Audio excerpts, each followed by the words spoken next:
La Chine est le pays le plus peuplé au monde en 2018, avec 1,430 milliard habitants. Cela représente 20% de la population mondiale, soit une personne sur 5 ou encore 22 fois la population française.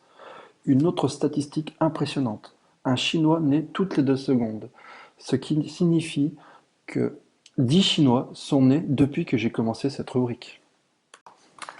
La Chine est par ailleurs le troisième pays en termes de superficie, derrière la Russie et le Canada.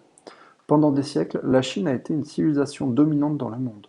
Aujourd'hui, il s'agit de la puissance régionale majeure de l'Asie du Sud-Est et son influence grandit sans cesse à l'échelle mondiale. Connu pour ses avancées dans les domaines de la science et des technologies. Les Chinois ont inventé le papier toilette il y a 1300 ans.